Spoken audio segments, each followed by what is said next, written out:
Hello everyone. Success with आराम online education में आप सभी का स्वागत है। मित्रों देखिए, गुहिल वंश की जो सीरीज है हमारी, इसमें मैंने कल ही आपको एक लेक्चर डाला था।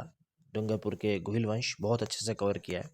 उसके बाद हम आज बांसवाड़ा के गुहिल वंश देखेंगे, क्योंकि देखो गुहिलों की जो शाखा थी वो कई तरह से भागों में बटी थी। जैसे कि हम बात करें प्रतापगढ़ के गुहिल वंश, बांसवाड़ा के गुहिल वंश, डूंगरपुर के गुहिल वंश, उदयपुर के गुहिल वंश, चित्तौड़ के गुहिल वंश, इस तरह शाखाओं में बटा था। ठीक है, तो मोटा मोटी हम चीज़ों को समझ रहे हैं कि इतिहास के परसेप्शन क्या हो सकते हैं, क्या आयाम हो सकते हैं, क्या डायमेंशंस हो सकते हैं, किस परसेप्शन से सोचना चाहिए इतिहास को, ये सभी बातें हम समझ रहे हैं। आज ये टॉपिक हम अच्छे से कवर करेंगे। जो महत्वपूर्ण किताब है हुकुमचंद जैन और नारायण लाल माली, राजस्थान हिंदी ग्रंथ अकादमी की, बहुत ही शानदार किताब है। इस किताब का पूरा क्रक्स मैंने निकाल लिया है और डायग्राम के माध्यम से आपको प्रेजेंट करता जाऊंगा और आपको समझ में आता जाएगा। वही पढ़ेंगे जो एग्जाम में आएगा। ठीक है, तो स्टार्ट करते हैं आज का सेशन। देखो, ये बांसवाड़ा का मैप है, आप देख लें। ये बांसवाड़ा का एक ट्राइबल एरिया है। जो यहाँ पे आप देखेंगे तो ये पूर्वी एरिया है बांसवाड़ा का, और यहाँ से हम चलेंगे तो यहाँ पर डूंगरपुर की तरफ चलेंगे तो पश्चिमी एरिया है। तो आप याद रखें, ये पूर्व का एरिया है। ये भी एक इम्पोर्टेंट डाटा है।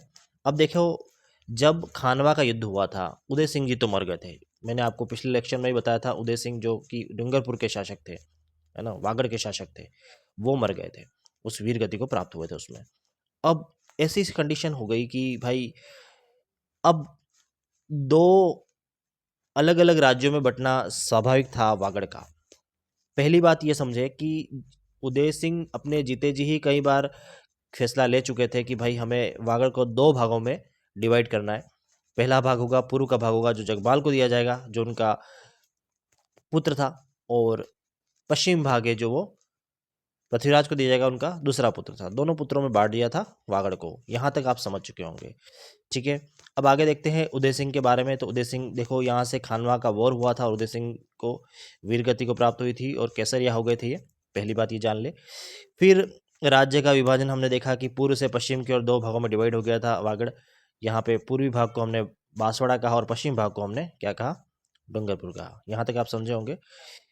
अब देखिए, बांसवाड़ा का पहला शासक कौन बना था, आपको पता होना चाहिए, जगमाल। और जगमाल के बारे में एक बात ये भी जान लो कि जगमाल जो है वो खानवा के युद्ध में भाग लिया था इसने भी। ठीक है, हालांकि घायल हो गया था ये, लेकिन इसने भी भाग लिया था खानवा के युद्ध में। मित्रों, एक इम्पोर्टेंट डाटा ये भी है कि एक बार पूछ लेते हैं खानवा के युद्ध में किन किन शासकों ने भाग लिया था, तो एक लंबी लिस्ट है उन सरदारों की, उन सामंतों की, जो आपके एग्जाम के पॉइंट ऑफ से बहुत इंपॉर्टेंट हो जाती है।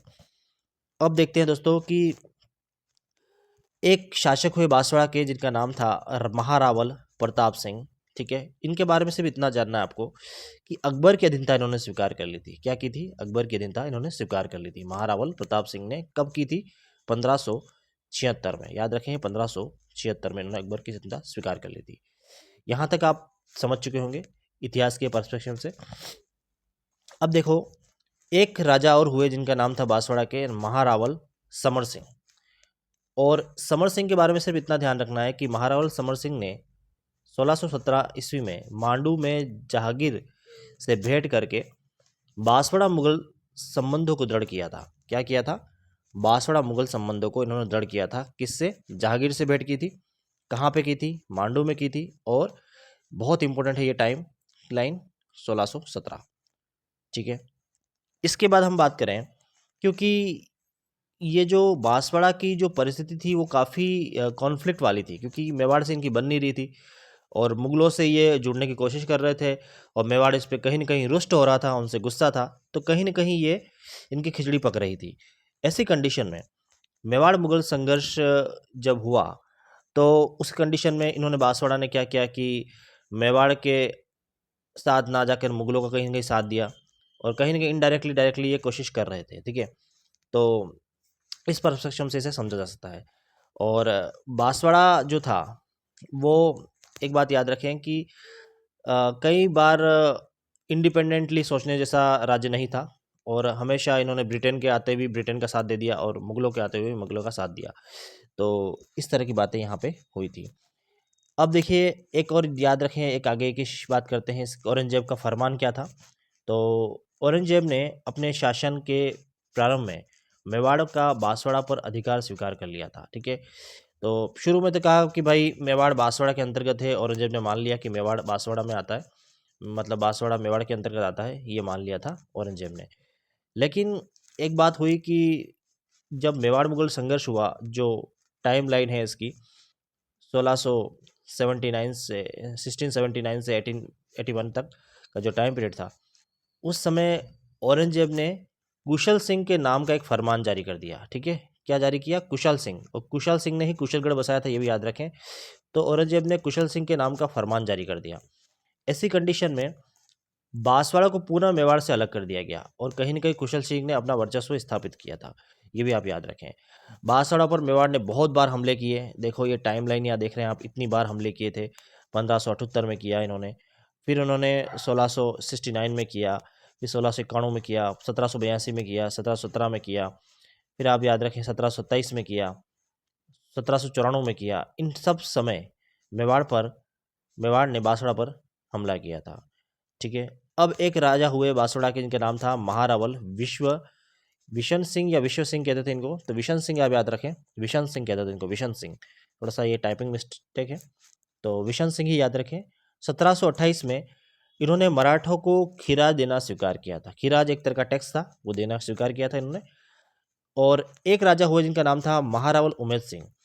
तो उमेश सिंह ने क्या किया कि मित्रों 25 दिसंबर 1818 को महारावल उमेश सिंह ने कप्तान जेम्स कोलफील्ड, जो कि मालकम का दूत था, उसके द्वारा अंग्रेजों से संधि कर ली थी। ठीक है, ये भी आपको दोनों डाटा याद होने चाहिए। इसके बाद हम बढ़ते हैं भवानी सिंह बहादुर सिंह के बारे में, जो कि बांसवाड़ा के शासक थे।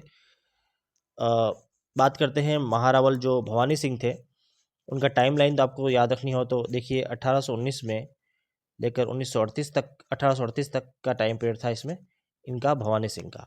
तो महारावल भवानी सिंह और बहादुर सिंह अंग्रेजों को दी जाने वाली खिराज की राशि का भुगतान भी नहीं कर सके। ठीक है, और भीलों व सरदारों को उपद्रव को दबाने में भी असमर्थ रहे थे। तो इनका काम अच्छा नहीं था एडमिनिस्ट्रेशन के हिसाब से, ये भी याद रखें। इतना बड़ा रोल नहीं है एग्जाम के पॉइंट ऑफ व्यू से, पर हमें जान लेना था इसलिए हमने देख लिया। अब देखते हैं मित्रों आगे, बांसवाड़ा और ब्रिटिश सरकार का हस्तक्षेप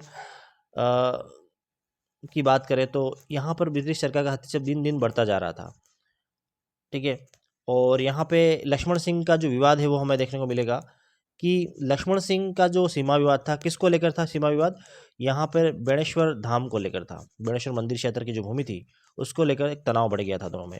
तो महारावल लक्ष्मण सिंह के शासनकाल में सीमा विवाद तथा सरदारों के बीच झगड़े चलते रहे थे और बेणेश्वर मंदिर क्षेत्र की भूमि को लेकर डूंगरपुर के साथ सदा तनाव रहा था। अब इसमें हस्तक्षेप आया मैकेंजी का, याद रखें इसमें एक अंग्रेज समर्थक थे जिनका नाम था मैकेंजी। तो मैकेंजी के हस्तक्षेप से ये झगड़ा सुलझा और यह भूमि डूंगरपुर को देना स्वीकार किया था, ये भी आपको याद होना चाहिए।